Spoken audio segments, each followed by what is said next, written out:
Welcome to Season 3, Episode 2. We're going to have another chat about AI today. We are today going to talk about our AI learning journeys, and we're in the capable hands of Stephan. So, welcome to this podcast. Learning AI isn't just about acquiring a new skill. We just heard it from Mark, right? It's also changing your behavior. And we think it's about unlocking the power to fundamentally reshape how our organizations work or how we behave in our industries. So, what's this podcast? We are unleashed on that topic, and we will not only talk about learning, but also about how to reignite curiosity. We will talk about what to consider when playing Jenga towers. We will talk about transforming from agile to hyper agile. And Niko had some experience this week with the Deutsche Bahn. And we will talk about what Mark likes about the royal elements in AI. So, what are your true passions, your moments, your maybe surprises or challenges? Niko, tell us. I really love learning. I love interacting with people. When I go to conference, I love the things that happens outside the talks. So I'm really somebody who loves interaction and learning, and AI forces that. So it's really much more faster. It's really agile in steroids. So you have to learn faster. You need feedback faster. You need faster feedback loops. And that's what happened. That's also my passion, and that's what happened with AI. So if you not interested in it, just doing it because you have to, you will. The things you learn today, yesterday will be old news. So I remember the training this week. They showed this paper from March this year, and I thought, oh, sorry, we have also old references from March this year. So that's the pace we're having. So it's cool for me because my passion is to learn every day, and so AI is a cool thing for me because you never get bored. It's always something new. Right, over to you, Mark. It's when I sat down, because when we're doing the prep, you fill in all your responses to the questions, and then you come back to this kind of what's my opening thought. I just had a flashback to when I was a teenager, and I had my first home computer, saved up for 6 months to buy it. It had 16 kilobytes of RAM. It was an amazing computer.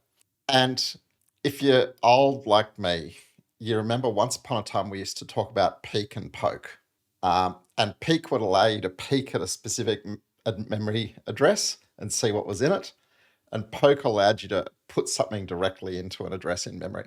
And I would spend hours just peeking and poking around in my computer memory to see what happened. Curiosity. I was like, what can I learn? What happens if I go here?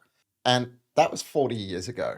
And it's amazing how often AI provokes that same sense of curiosity and exploration for me. It's interesting. For me, it's like the older I get, the more I try to address an issue with stepping back, getting the bigger picture, right? And the last few months, AI reminds me quite often why we have such good concepts like design thinking, mission command, or other stuff that you can pull out of your pocket and now combine with some tools and other concepts that really speed up the way you work, or it even speeds up learning. And with that one, I would really hit the surface and say, guys, what was your initial trigger for starting learning AI and why? Where was that point? How did you start? What was probably the context you were in? And I think I'll throw the ball to Niko. He's eager to He tell wants us. it. He wants it. He wants the ball. I can start because Mark is dealing with LinkedIn comments. So and to start for me. So my start with AI was Mark, by the way. I don't know if he knows that. I was writing an article in German and English simultaneously, and also for feedback simultaneously from different cohorts or different people. And one of his feedback was, the flow isn't really right, which made sense because each language has also different flow, and if you try to have sections by sections in parallel in both languages, in English and German, somehow you sacrifice the flow in the own language. And then I thought, great feedback flow. And I'm not a native English speaking person, so gosh, how should I improve the English flow? Because what helped me writing English, it helped me make the German part better without more, better. You see, English, just said before something about English. And then I was sitting there and so, and he wrote back, use ChatGPT for that. So, using ChatGPT to improve my writing? ChatGPT is just the new Google. I ask something and I get the wrong answer, and then I have to stick and find out if it's a real one. And I was really surprised getting this advice. I thought, okay, Mark isn't the stupidest person in the room, so he's smart. Let's try out what he means. So that was my start with AI years ago with the tip, let ChatGPT help you. And this stick to me, not using ChatGPT as a secretary or a servant or whatever. Use it as a sparring partner. Use it as something that helps you improve. And so that was my entry point. And I usually try to use it as a sparring partner at the moment. So Perfect. I'd never. Oh, sorry, go, Stephan. No, you go first, Mark. Come on. No, I was just saying I'd never realized that, Niko. What do you know? I think when I read this question, it's like, well, I've been playing with AI. Well, let's refine it for a second. I've been playing with Gen AI for ages. And, I started using it to help with the post-production of live streams and podcasts last year. I'd experiment. I'd have it open as a thinking partner. Give me 10 different ways of saying this was a pretty common thing I'd have open. But if I look back, I go, that's not really when I was learning it. And it was when I was playing with it. And I think over time, I played with it, trying to do more and more sophisticated things. And then I hit a point of it where it was just like, actually, there's stuff I'd really like to do, and I think it can do it. But without going and doing some structured learning, I'm never going to figure it out. And so as that transition from, I'll play with it, I won't necessarily understand why it's doing it or how it's doing it, but it's doing it, into, no, I got to go and actually learn what's happening behind the scenes, because I really think it could do more than I'm getting out of it. I started more based on an unhappy context, right? But similar to you guys, I was using ChatGPT and I felt like the answer doesn't feel right. Factually, all good, but it didn't fit my context. And Niko, you found the guilty person, Mark, right? He triggered something, because I remember beginning this year, Mark and I had a discussion about workflows, tools like N8N and Make and stuff like that. And that's when I really started thinking about what is AI doing to us, to me, to my context. My son-in-law is started a startup using AI heavily. So yeah, that was my trigger point. And since then, it was kind of an interesting but also oscillating learning journey. Going into different corners, starting with generative AI, now more into agentic AI, sometimes really deep diving into basic stuff that we will talk about as well. But yeah, that really a turning point was beginning of this year. Before that, I thought, AI, I'll use it, the usual stuff, ChatGPT. You have a sparring partner, that's okay. But all of a sudden, it opened up a new whole horizon, a new whole playing field, which really triggered me and is still triggering me. But I'm not sure, am I still doing the right stuff? Am I doing it the right way?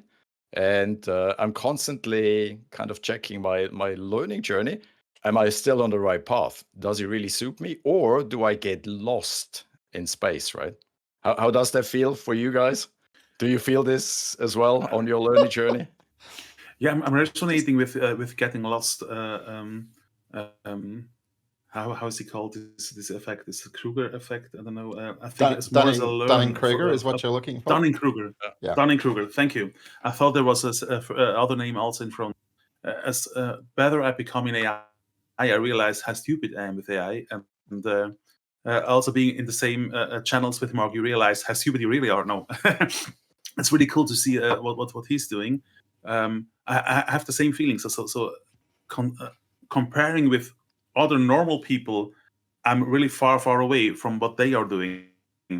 And then I see what others are doing, and each as I said at the beginning, I like exchange, I like stories from other people, discussing with other people. I realize what I'm missing, and the problem now with learning is you will always miss something. It's so fast, and you say I want to go deeper in this.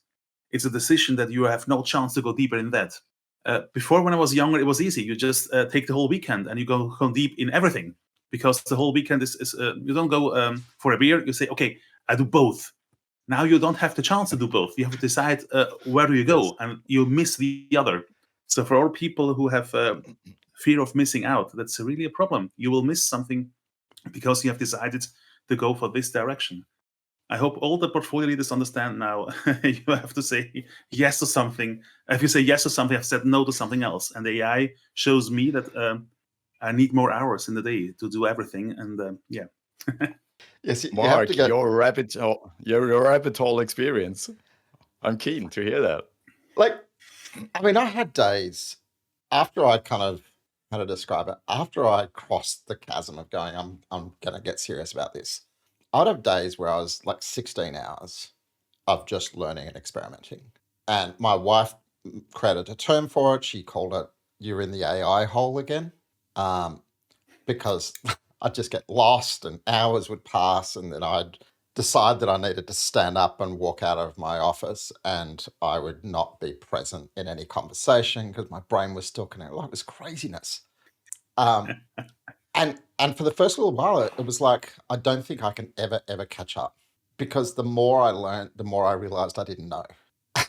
and building that muscle to go, yes, that's cool and it's interesting, but I've got to put it in the backlog. I've got to put it in the backlog. I've got to put it in the backlog.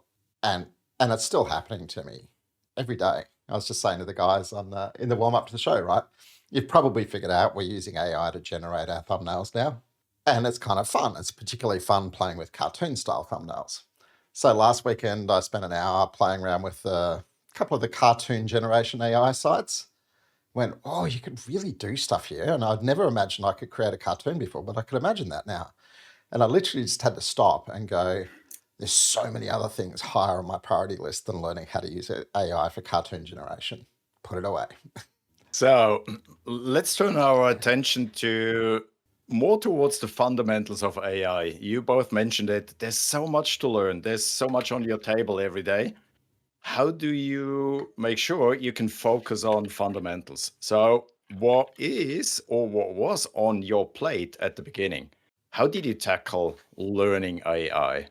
What's your experience? So Maybe also what advice would you give people how to start or what to start with? Mark. I think the biggest thing I would say is have a problem you're trying to solve.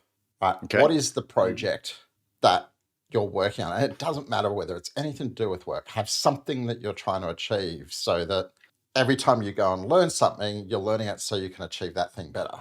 And so what's that transition point that takes you down that path? And for me, it was, well, I actually had a project, but then my current skills wouldn't get me there. And what was happening was I'd been playing with custom GPTs. I thought I'd learned a little bit about prompt engineering. I look back now and I laugh at my thought that I knew something about prompt engineering then. But I kind of thought I had some pretty fancy prompts and custom GPTs. I was playing with attachments to the custom GPTs. Little did I understand I was attempting context engineering, because I didn't know that was a thing back then. And it was like, oh, what can I add as context files attached to custom GPTs that let them do more sophisticated things reliably for me? And I felt like it should be able to do it, but it didn't. It's like, why is this? I've put all this work into creating this markdown, knowledge files and attachments and uploading them, and it just doesn't seem to use them reliably. And then I noticed this is like, oh, you can have an action and it can call an API. What's that? And so I watched a little bit of YouTube and said, oh, that looks interesting. I can actually put data. The first thing I did was just putting some data in Airtable, and then I could control kind of pointed retrieval from it. I thought that'll be cool. And then, of course, ChatGPT, being the responsible thing it is, wanted me to approve every time it wanted to call the API. And I was like, well, that's not much fun. But I can see something. It happens when I give it, some information. And I had to allow myself to do it, right? Because once upon a time I was technical and I'd spent years going, don't let yourself be a techie again, right? You're not there to be a technical person. Your clients don't hire you to be a technical person. Don't play with code. And I went, no, I'm going to let myself play with some code. But just to learn. And that's where I found NA10, and we'll probably type it because nobody can ever understand what you're saying when you say it. But it's a workflow automation tool, right? Because it's background in RPA, and they evolved it to grab the AI thing. And it lets you do a lot of stuff without writing code, but with the ability to add a little bit of JavaScript. And as soon as I started doing that, it's like, oh, this is going to let me do what I need. And I need information. Oh, there's this thing called RAG. RAG is how you give the LLM access to just the information you want when it's trying to address a question, and you can control the information on it. Well, that's cool. You had to resist, and that was probably the big thing for me, is as soon as if you Google RAG on YouTube, you'll see debates about whether you should be using naive RAG or hybrid RAG or graph RAG, whether to use re-rankers. The list goes on and on and on. Debates about the type of vector you need, whether it's going to be sparse vectors or you name it. So I just peeled it back and went, what's the simplest thing I could do? And luckily, NA10 is wired to give you the simplest thing. It's not necessarily the best thing, but it's the simplest thing. And it lets you kind of look at logs and start to understand what the LLM's doing. And then you get curious. It's like, oh, I understand enough now to go and pay a little bit more attention to that thing I saw that talked about graph RAG. What's that? But it was all in sight of, I was trying to achieve something and I kept looking for the next thing that would help me achieve it better. I assume one of our listeners, Harm, on LinkedIn, put in the question, your AI learning roadmap as backlog. And now listening to Mark, his strategy for an AI learning backlog, and you correct me if I'm wrong, have a project and then start exploring, right? So you stay on track, but we all know and we agree, deviation is easy. Coming back to that track is probably one strategy that you should have, right? Is that do I nail it with that one? I've still got somewhere. I've got a Miro board from when I still used Miro regularly until AI told me I didn't really like Miro anymore. But I've still got a Miro board that's got my backlogs from that. Yeah. And I had a what's next, what's later, and maybe sometime, because it looks like it might be useful, but I'm just not ready for it yet. And I worked those backlogs, but what drove them was what techniques are going to help me advance my project. Okay. Niko, your strategy for an AI learning backlog. So I realized this week I have to change something the way I tackle backlogs, because it's always too much coming in. And usually I just put it at somewhere at the end of something, and then I will take an hour off or a half an hour off, and I will go through. And I'm realizing I'm getting more ideas than I have time to read, watch, listen to the things. Yeah. So I have no idea what to do. Maybe you can help me, or the people who are listening can help me. I think I have to change my behavior of collecting things and then going through the list and doing stuff. I think I have to find ways in listening, watch things, not in the car when I'm driving, but in the train, in the bus. I have to change it, the way I collect things, the way I handle my roadmap. But what is on my roadmap at the moment, or what is on the plate on the moment?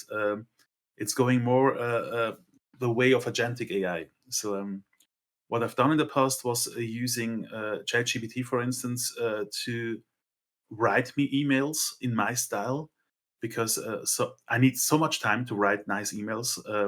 I still need the time to collect what I want to say, but I need sometimes ChatGPT to make it shorter. I just realized I repeat myself the whole time.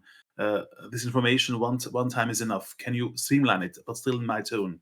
So there was a lot of things I've done in the past, and sometimes I'm doing when I realize I don't like my email how it is.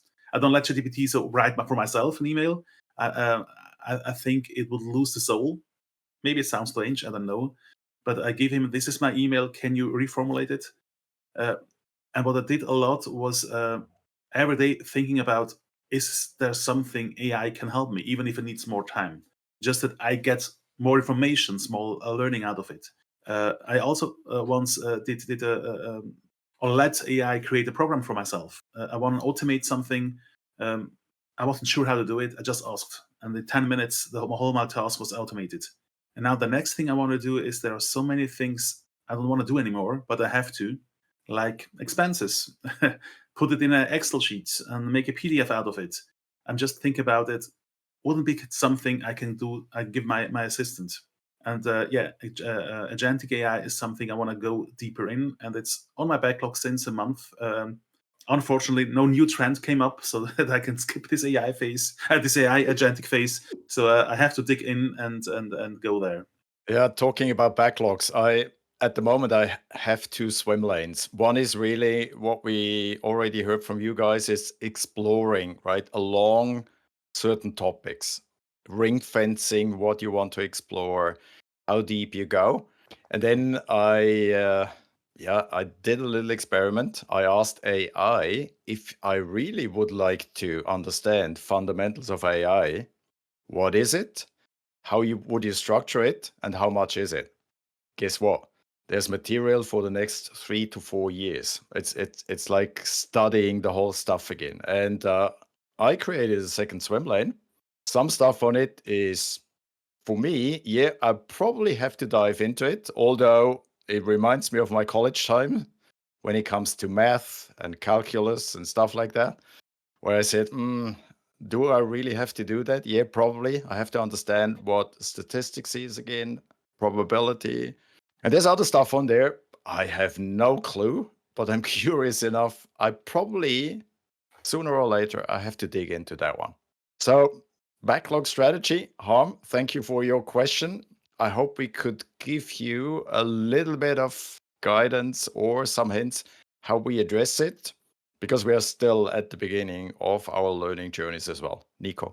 And this is just on LinkedIn. I was a little bit late. Sorry for that. Carson had a nice tip. He collects the things with Notebook LM. For those who don't know, this tool is the tool you can just. It's more or less a rack. You put information on it. It's important for you, and it converts it to a podcast. Two people talking to each other about the material you're giving in, and you can ask them questions and be like a radio show, like here, a little bit with talking, not with writing. And it's this week I met an older colleague, she's not old, a colleague of mine. The friendship is old, not she. and she does all the AI stuff that way. She put every paper she has read in it and start asking questions on the two people on the podcast. It's also a way learning, collecting information. Exactly. Thank you, Carson, for the tip. Yeah, that sounds like a good inspiration. Thank you very much. So let's move to the jiggles. The question this week, if learning AI was a Jenga tower, which block wouldn't you pull early and why?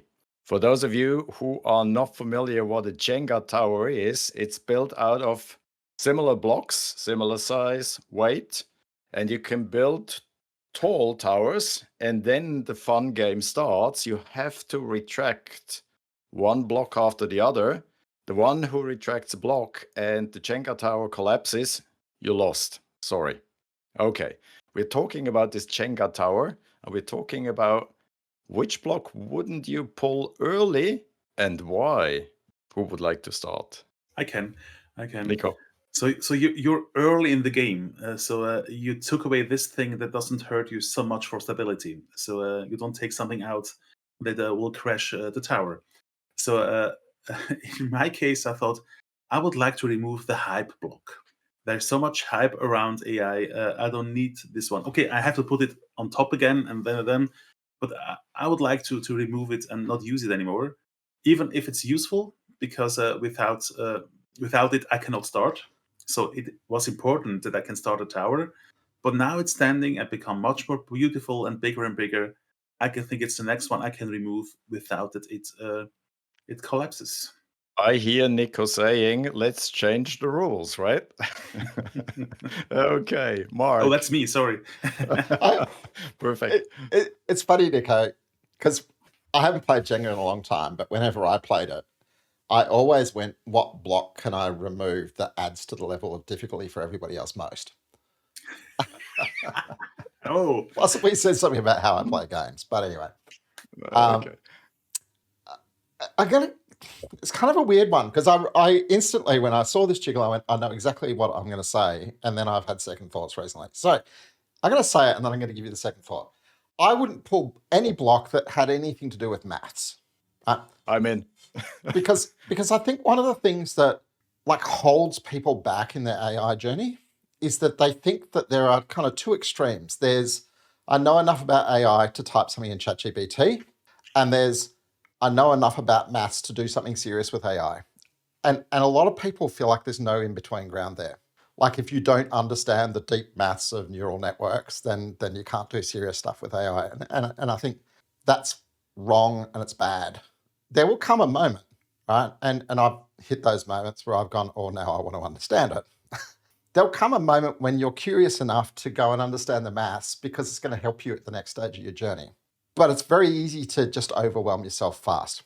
Now, the bit that made me rethink about that was a friend of mine, someone I coached off and on at various places for years.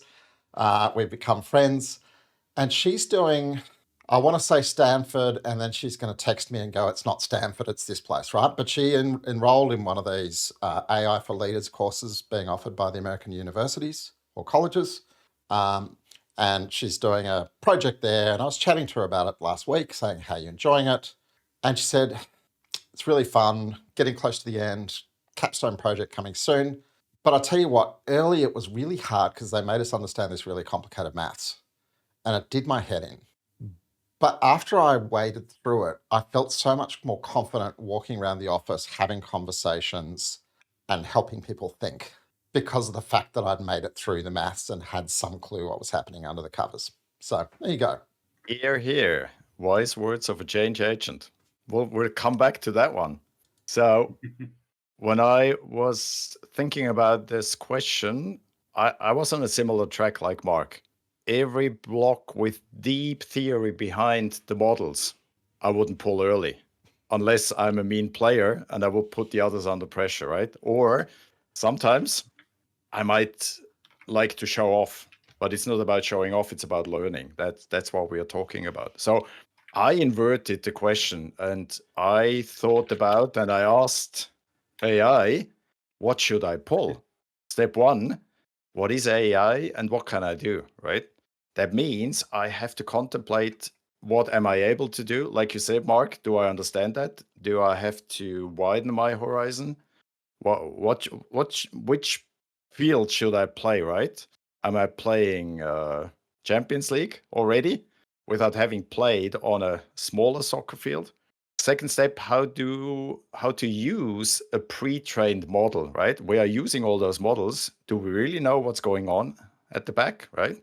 And you already mentioned, you guys mentioned, have practical applications, have practical projects. And that's, yeah, I agree with that.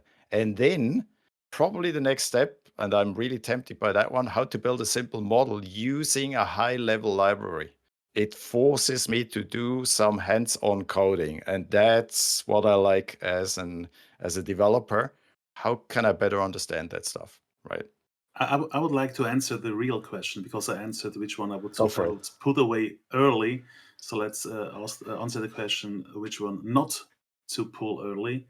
And I would like to bring a different perspective, a different lens in it. I wouldn't take away anything that is important for experimentation. So proof of concepts, I would let them in. So not only technology, but also how can I prove for the business that it's important where they are going. So anything with experimenting, anything with POC should stay long there because it gives me the foundation and it gives me also the excitement to do something.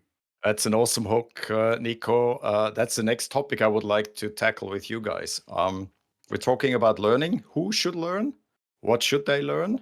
Why should they learn? And how? What's your experience? Which perspective would you take? Is it a personal one? Is it more an outside perspective? Who should learn? What should they learn? Why should they learn? And how should they learn? Who would like to start? I can't read minds. I guess it's Only my turn. faces. I guess it's my turn. And I'm Go looking for at it. I'm looking at the answer I made when I was preparing, and I'm not liking it. Um, I don't think you can go past adding some science to your prompt management. I really don't, right? And I know Yeah. prompt engineering was the buzz phrase for quite a while, and now really we're talking about context engineering because it's much more holistic and it incorporates prompt engineering. And learning about the science of a prompt and the different ways different models play with prompts is super useful, right? I can't tell you how many hours I've spent reading and watching people go, oh, here's the latest links, or the most recent one. Somebody leaked the GPT-5 system prompt, and everybody did a, what can we learn by reading the GPT-5 system prompt? Because, it teaches you about the way they approach prompting, and it teaches you about the experience some people are having. So like in the end, you get really, really deep there. But I'm going to stick to my first answer. One of the things I really loved about NA10 and the simplicity of going, I can drop an agent node on, connect it to a model, give it some memory, and give it access to a vector store. And then you can read the logs. And when you read the logs, you can actually look at the conversation, right? Because fundamentally, the way the whole thing works is it's like my turn, your turn, my turn, your turn. And the log is, here's the conversation that happened. What did the AI do? When did it choose to use the tool? When did it go back to the AI? What's actually happening under the covers while it reacts to your prompt? What you learn there that you can then take back into your understanding of approaching prompt and context engineering is unbelievable. So yeah, that's me. I don't know. I'm back to the original. Niko, what about you? So I think everybody. The question who should learn? Everybody. This year, last year, Easter, and met again the people I married and some of my godchildren. Is the right English term? Godchildren. Kids I baptized, and so they ask, "What's going on in your life?" And I remember the parents telling me they're so happy I told them it's not a good idea to become a translator in the next years because one of the kids really want to become a simultaneously translator, and I told them that I think it's not a job for the future. And they realized, oh gosh, we're so happy we've chosen something else for her, or she chose something else. And then I remember I said to the father of the kids about AI, and I'm in it, and I'm start learning it, and he said, that's nothing for me. I'm an electric engineer. I'm responsible for the light system in the town. What should AI do for me? And I remember he complained a lot how alone he is in his work, and he has no time and no sparring partner and so on. And then I just gave him some ideas. He went back to his room and he said, "Okay, I have a new teammate. That's my chat." He really came back with, "So, whoa, how could I not thought about this?" So I really think the who part, it's really everybody. On what, why, and how. And the how for me is talking with other people, with colleagues, going to conference, even if it's nothing to do with AI. You will find somebody who wants to talk about AI. Find people, talk about it. And what to learn, it's easy. It's while you're living your life, your daily work, just think about it. Can AI help me for that? And even if you need more time, just think about, is it something AI can help me? And then try to find out how. And then it opens new perspectives, new things you want to learn. That's my tip. And I don't know what my answer was, to prepared one. Mark, shoot. I just realized I didn't see the who. And I'll probably just throw in a thought and maybe a suggestion for people to look up, or maybe we can drop a link in. Zapier recently published what they call their AI fluency model, right? And it's a simple little thing. It's got 4 stages of progression and, specific examples for different types of role.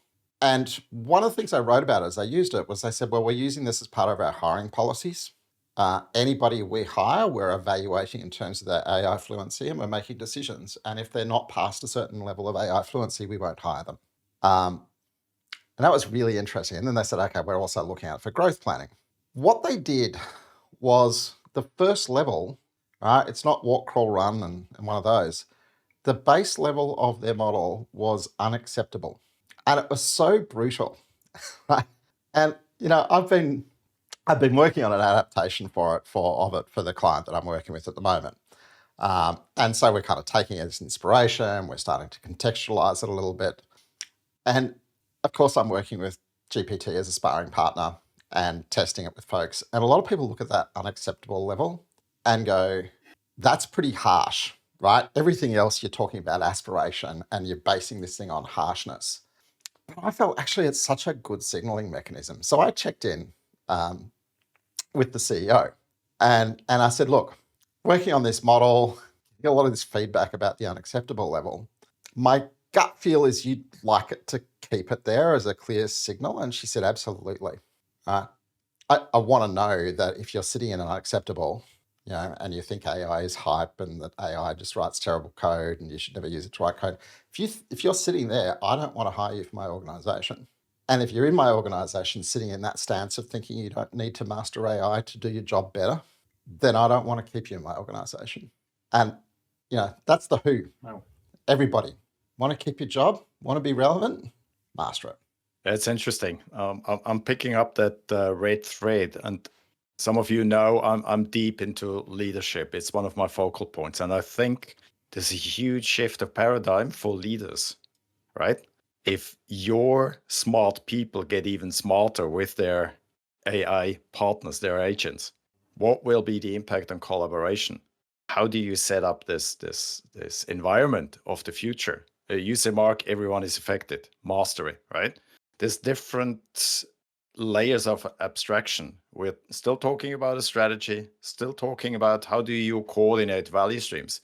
But coordination of value streams will change because we have faster, thorough prototyping through all those layers, right? If strategy changes, what does that mean in the trenches or vice versa, stuff like that. And you mentioned as well proficiency. I think the what is triggered by, again, and that's why I like the old concepts, what's the job to be done? How do we survive? How are we viable as an organization, as a team, as an agile releasing, whatever you mention, right? How do you do that? And I think there's a deep impact on our organizations. I'm also looking to Niko. How do we organize organizations? How do we coach in a systemic way? And you mentioned that, right, from a perspective of a change agent as well. It's huge. It's such a huge change or shift of paradigm. And as you mentioned, Niko, your friend as an engineer thought it will bypass me, right? I'll sit it out. No, you can't. It's so huge. And I also love one sentence. I don't remember in which Safe Summit it was with the people who cared for AI. They told AI will not replace you. Somebody who masters AI will replace you. And that was really a cool catchphrase. So we are talking about a huge challenge, not only mastering new technology, but still learning how to manage data at scale, right? It's a vast amount of data we are processing with the help of agents. What does that do with us? What are your learning nuggets, your hints? And in the intro, I said Mark likes royal elements of AI. What are those royal elements, Mark? So my comment was Markdown is king. And I think maybe I'm going to rave about Markdown for a second, and then I'm going to talk about other types of data.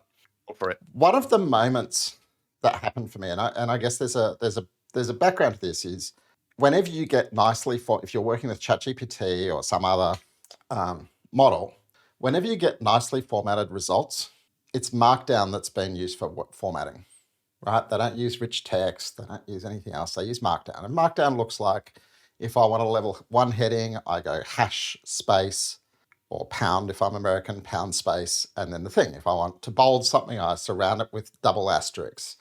If I want a bullet point list, I start the line with a dash. There was a moment in my learning journey where I learned that the models actually respect Markdown, right? If something's supplied to the model as a heading, they recognize the significance of it, and they recognize that that heading provides context to what follows. If you bold 3 words in the middle of a sentence, the LLM will recognize the importance of the bolded words and amplify the influence they have of it, the way that it interprets the sentence. Right? So if you learn to actually just use Markdown to structure the knowledge that you're feeding to the LLM, or even just to structure the prompt, you dramatically improve its understanding. And so, for me, that was actually kind of fun, because being the geek I am, I remember, my first word processor I got back in something like 1983, ran in 16 kilobytes of RAM. If I wanted to bold something, I had to wrap it in special codes. And the codes were still visible on the screen, but I knew when I sent it to my dot matrix printer, it was going to turn out to be bold. And then when I used Confluence in the first times back when I was still a dev, probably 2005, that's how you did things in Confluence, was you put Markdown in. It was like, oh, that's cool. I'm back to Markdown land. And then, of course, Confluence hid it all behind their rich text editors, and Markdown's back. And not just Markdown is back, but Markdown is king. It is the language that the LLM speaks best. If you want to organize information for access by an LLM and it's text-based, Markdown is huge. And it's actually had a trigger for me. I mentioned earlier, I don't use Miro very much anymore. Like, I've lived in Miro as part of my default working surface for years, but Miro doesn't do all that great with Markdown, right? I can paste Markdown into a document node, but then I can't pull Markdown back out. Drives me crazy. And it's very difficult to extract and access the Markdown that I've put into Miro when I'm working in an LLM window. So, getting things into Markdown, organizing with Markdown, that's probably number one, right? It's the biggest thing that'll make a big difference for you in terms of organizing your data. But the other one is, without data, it's very difficult to get the kinds of things you want influenced out of your AI. So if I was to illustrate, there's one of the things we're working on as a kind of productivity tool is using AI to generate executive reports. And, we feed it various data in terms of sales performance and sales pipeline state and revenue and so on and so forth. We also feed it information from internal Teams threads where people celebrate, we just closed a big sale, this is why it was important, and they interact with each other about it. And we feed those Teams conversations into it as well, so that we can actually generate a good report with commentary based on the information sources. And the first one we did was really messy because there were all kinds of gaps and inconsistencies in where we were trying to pull the data from. So the report could only get so far. And it's like everybody in the world has these things in a disorganized state, right? What's our current strategy? Well, we've got 6 different PowerPoint decks produced over the last 2 months that all tell a story slightly differently, right? Which one would you like? But if you really want to get the most out of AI, you need to have one place where your strategy lives, and that place being accessible by your engine. And that doesn't mean that it has to be in a Markdown file, but it means it has to be organized and neat enough to make use of it. But I think what I love is, so often organizations know their world's a mess, right? We know our Jira is a mess. We know this is a mess, well, whatever the case might be. And that's life. And there's often kind of a carrot and stick approach, and people love the stick, right? Why can't we put standards on? But actually, when you start to think about leveraging it for AI, you've got a carrot more than a stick. Because you go, if we've got our data organized, look what we can do with it. And you can get really fast feedback. So you're actually driving the cleaning up of your data towards the things that it unlocks, as opposed to towards compliance. So a little hint for the Miro company, send some shares to Mark, because that's the next big thing that we would expect in Miro, having Markdown, because this is the king of the kingdom of AI. How would I answer the question, learning how to manage data at scale? And it kind of pulled me back when I studied informatics. It's the V's of big data, right? Is volume, velocity, and variety. So stepping back a little bit of what just Mark said, it's a sheer volume. Am I sure? Do I get the right stuff, right? How do I get the right source into that one? Markdown. Velocity. How fast does data change? How about this big lake of data? How do you deal with that one? Until now, we had business intelligence. We had huge departments dealing with that one. This will change how we have a search strategy to get that done. And the other one is variety, right? You just mentioned it. Sometimes you have to clean up your data before you can use it. It's historical data. How sure are we that this is the right stuff? So yeah, I would say, and I'm looking to Niko as well, that's what we studied like 20, 30 years ago, right? And now it's on the table again, but in a slightly different way. How you use it, how you prepare your table you're working on, and then again, having this collaboration between you and the agents, between you and other people. You don't want to fish in murky waters. You want to know where to throw your bait. And we discussed it last week, right? There's the sizzling surface, there's the midstreams, and there's the funny hallucination creatures in the deep water. So we need to know how we do it and what we do, right? Niko. Yeah, as I said in the beginning, you have to choose what to learn and what not to learn. And in my early days, I've chosen I don't care for data. I would like to care more for people. Even if I've wrote the book about database, by the way, I think Mark have seen it. So it was not my specialty. So to make a dad joke, what you need is somebody from Mark Town that help you with data. So choose somebody from Mark's village, and that's what I'm doing. I know where my blind spots are.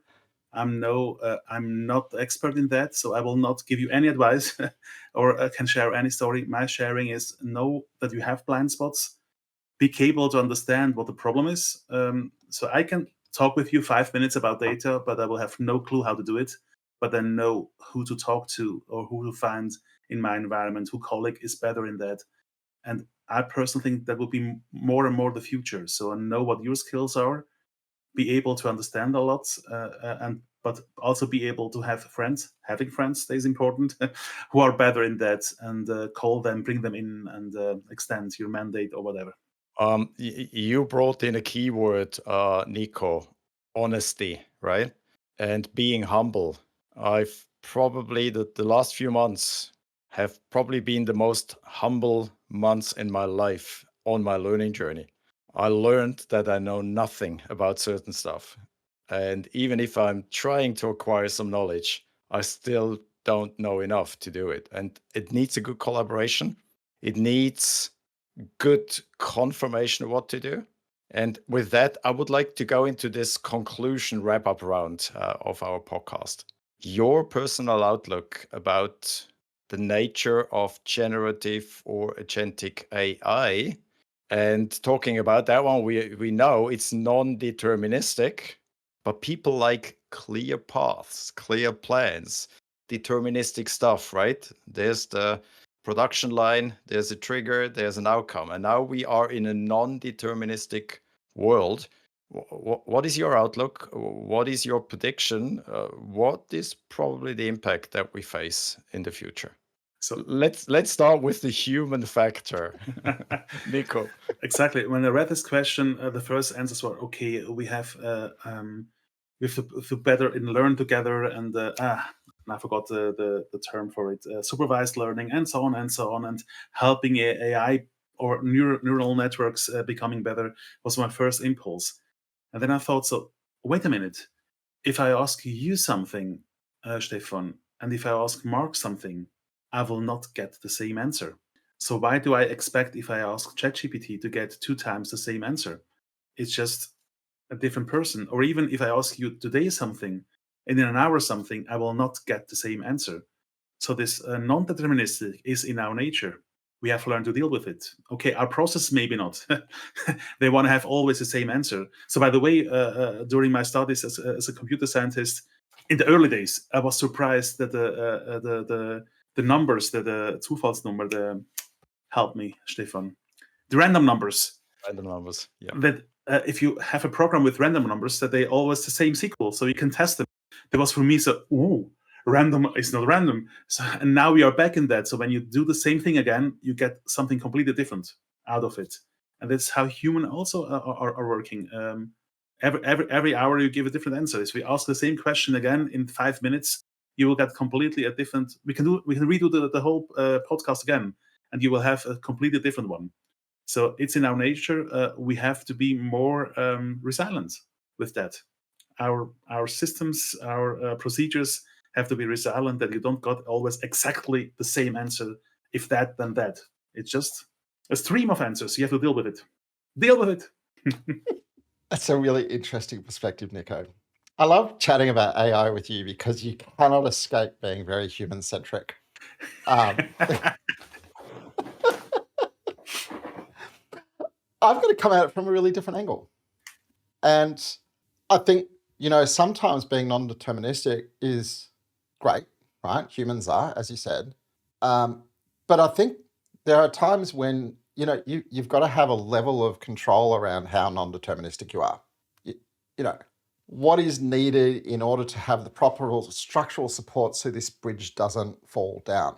Now, if you ask 3 engineers the answer to that question, they might use different words, but there will be a science and a control over the level of variability that underlies the answer they give you. Because the consequences are, if there's too much variability, do I want a non-deterministic bridge?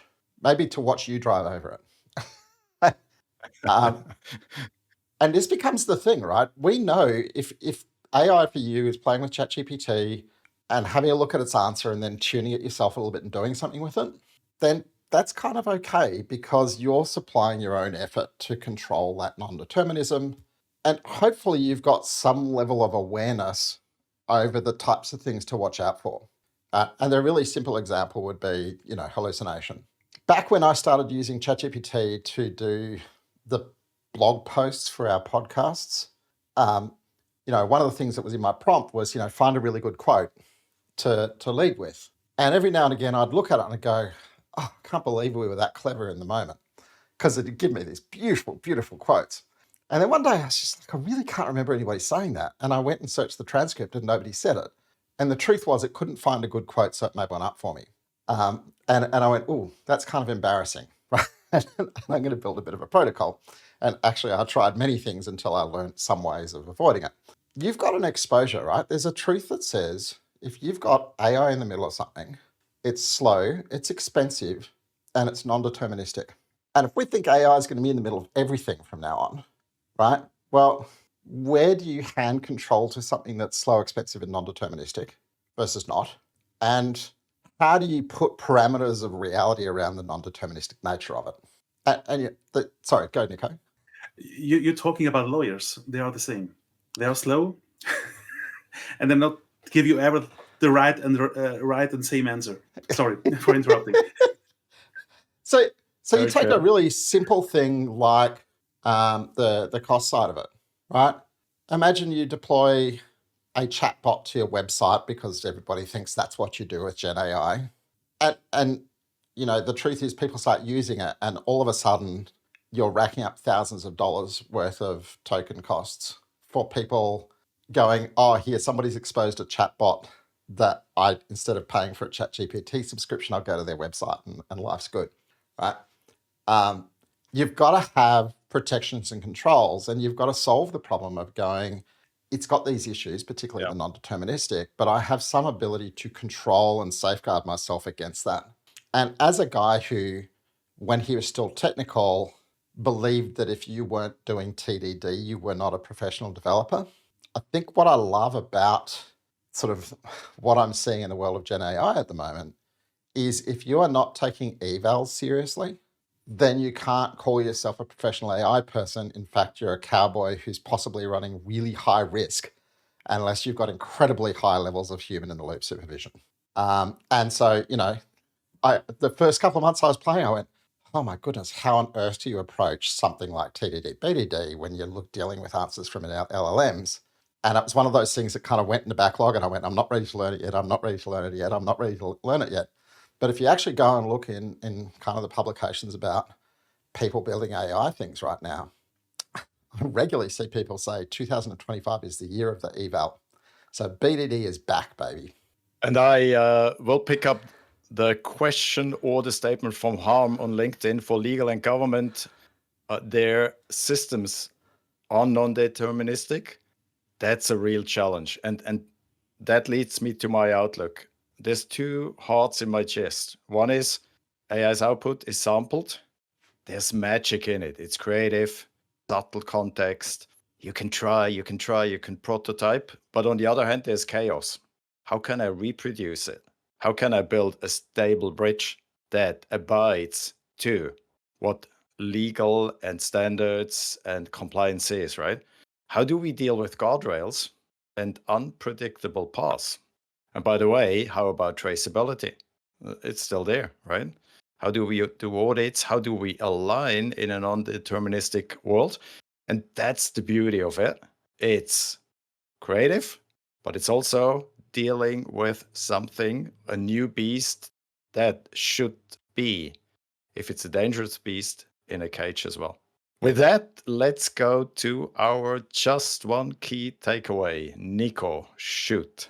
It's something I said already in the podcast. Is to ask yourself every day, is there something AI can do for me, help me doing it? And do it even if it takes you the first time more time. You will learn something. And the whole episode was about learning and not optimizing your life or making it faster. So ask yourself, how can AI help me, and do it? And Mark triggered my sentence, moving from prompt engineering, where you want to get a specific output, to outcome engineering. Buildings, powerful evaluation systems. That's my next part on the learning journey. Over to you, Mark. So I'd say slow down to speed up your learning and creativity. Much like Niko, pause and reflect regularly and go, could I have done that smarter? Am I likely to do it again? How could it be easy the next time I do it based on what just happened for me? And if you maintain that curiosity, amazing stuff happens. And with that, over to you, Mark, again. All right. So we are wrapping this episode and we're continuing the AI thread next week. And it should be kind of interesting discussion. So when I talk to some of my friends who talk in enterprises, they basically go, every possible access that staff have to AI is cut off. Unless they've, with great celebration, they've rolled out Microsoft Copilot, which is, let's be honest, not a place you're going to learn a lot about AI. And so what you might do to change the way you work using AI might look very different for a younger, nibbler, thirsty organization than it looks for a typical enterprise. And so the topic is going to be exploring the difference between the extreme AI organization and the classic enterprise, and what changes in terms of your AI journey. So we hope you'll join us then. And it'll be Niko at the helm, so you can guarantee humans will be right at the center of it. And in the meantime, we hope you have a wonderful week. Thanks to the folks who've joined us. It's been delightful actually having comment threads flowing while we're chatting. It's just a shame that LinkedIn's got a 30-second delay before we actually get to figure out that you've been typing to us. So we are done.